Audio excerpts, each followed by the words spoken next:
Super India news TV में आपका स्वागत है। मैं हूं राजेश आर्य। आइए देखते हैं आज का विशेष समाचार। पश्चिम एशिया में चीन का बढ़ता दखल। चीन की चाल पर वैसे तो भारत की नज़र है। ईरान और सऊदी अरब में चीन की उपस्थिति भारतीय निवेश एवं सुरक्षा के लिए मुश्किलें पैदा कर सकती है। पश्चिम एशिया के दो बड़े तेल उत्पादक देश और एक दूसरे के प्रमुख प्रतिद्वंदी रहे ईरान और सऊदी अरब ने चीन की मध्यस्थता के कारण पुनः कूटनीतिक संबंधों को बहाल करने और दूतावासों को फिर से खोलने पर सहमति व्यक्त की है। मालूम हो कि दोनों देशों के बीच तनाव वर्ष 2016 में तब प्रारंभ हुआ था जब सऊदी अरब में शिया धर्मगुरु निम्न के साथ 47 लोगों को आतंकवाद के आरोप में फांसी पर चढ़ा दिया गया था। उस घटना के बाद ईरान में जबरदस्त विरोध हुआ तथा प्रदर्शनकारी सऊदी अरब के दूतावास में घुस गए। उसके बाद ईरान और सऊदी अरब के बीच व्यापार, निवेश और सांस्कृतिक संबंध खत्म हो गए। फिर दोनों देशों ने एक दूसरे देशों में अपने दूतावासों को बंद कर दिया। सऊदी अरब और ईरान दोनों ही पश्चिम एशिया के ताकतवर देश हैं और क्षेत्रीय प्रभुत्व के लिए वर्षों से एक दूसरे के खिलाफ प्रत्यक्ष या परोक्ष रूप से लड़ रहे हैं। ऐतिहासिक रूप से सऊदी अरब स्वयं को मुस्लिम दुनिया का एकमात्र नेता मानता रहा है, लेकिन 1979 में ईरान में हुई इस्लामिक क्रांति ने उसके इस एकाधिकार को चुनौती दी। सऊदी अरब और ईरान इस्लाम के अलग अलग पंथ को मानते हैं। ईरान में ज़्यादातर शिया मुसलमान हैं, वहीं सऊदी अरब एक सुन्नी बहुल मुस्लिम देश है। यह धार्मिक विभाजन दूसरे पश्चिमी एशियाई देशों में भी दिखता है, जहां सुन्नी और शिया मुसलमानों के अलग अलग समूह हैं। धार्मिक समूहों में बटे पश्चिम एशिया के कुछ देश समर्थन के लिए ईरान की तरफ देखते हैं और कुछ सऊदी अरब की तरफ।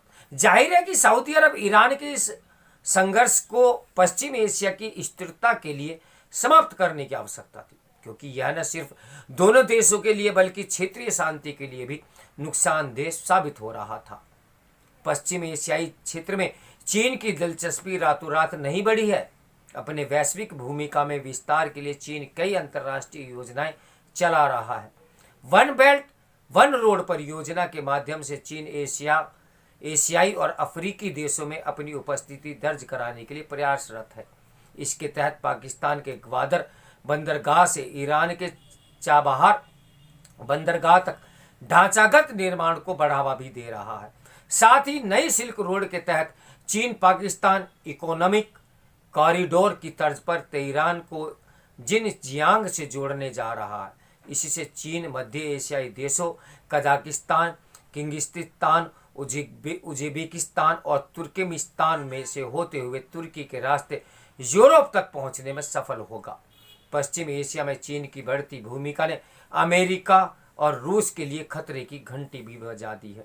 अमेरिका तथा यूरोपीय देशों के रूस यूक्रेन युद्ध में व्यस्त होने का लाभ उठाते हुए चीन पश्चिमी एशिया में ज़्यादा सक्रिय हुआ है। ईरान तथा सऊदी अरब के बीच शांति समझौता कराकर चीन ने वैश्विक जगत में अपनी विश्वसनीयता बढ़ाने का भी प्रयास किया है। भारत के प्रथम दृष्टिकोण से ईरान तथा सऊदी अरब समान रूप से महत्वपूर्ण हैं। हाल के वर्षों में पश्चिम एशियाई देशों में खासकर खाड़ी देशों के साथ भारत ने अपनी सांस्कृतिक एवं व्यापारिक साझेदारी का विस्तार भी किया है। इससे संयुक्त अरब अमीरात यूएई के साथ व्यापक आर्थिक साझेदारी समझौता भी शामिल है। ईरान का चबहार बंदरगाह भारत के लिए बहुत महत्वपूर्ण है। इसके द्वारा भारत को महत्वपूर्ण परियोजना नॉर्थ साउथ ट्रांसपोर्टर कॉरिडोर संचालित होती है। वहीं सऊदी अरब भारत के लिए राजनीतिक तथा व्यापारिक रूप से भी बहुत महत्वपूर्ण है। भारत ने इस समझौते का स्वागत तो किया है, लेकिन दोनों देशों के बीच संबंध बहाली नहीं, अपितु पश्चिम एशिया में चीन की उपस्थिति ने भारतीय नेतृत्व को सशंकित करने का काम भी किया है। भारत का पश्चिमी एशियाई देशों से खास रिश्ता रहा है।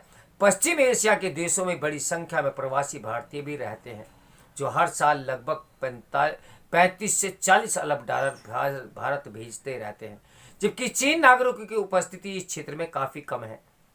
भारत में बड़ी संख्या में मुस्लिम समुदाय की आबादी है, जिस कारण भारत पश्चिमी एशिया के बीच नैसर्गिक साझेदारी संभव है। वहीं चीन की उइगर मुसलमानों के प्रति दमनकारी नीति तथा इस्लाम के प्रति असंतुलित व्यवहार उनको इस क्षेत्र का सहज साझेदार बनाने में अड़चन पैदा कर सकता है। पाकिस्तान और श्रीलंका में चीनी हस्तक्षेप के बाद बिगड़ते आर्थिक हालात को देखते हुए सभी देश सशंकित हैं।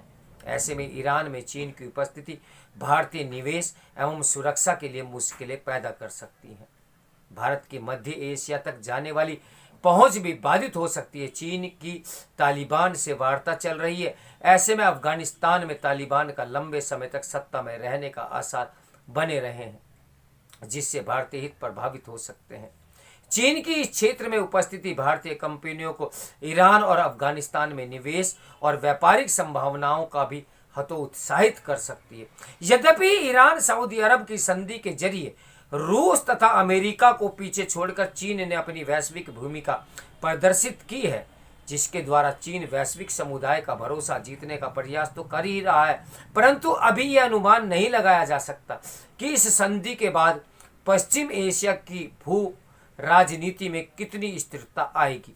जो भी हो, पश्चिम एशिया में चीन की दखलंदाजी ने अंतर्राष्ट्रीय राजनीति में एक नया आयाम की शुरुआत तो कर दी है और हमें अपनी कूटनीति को लेकर सतर्क और तैयार रहना होगा।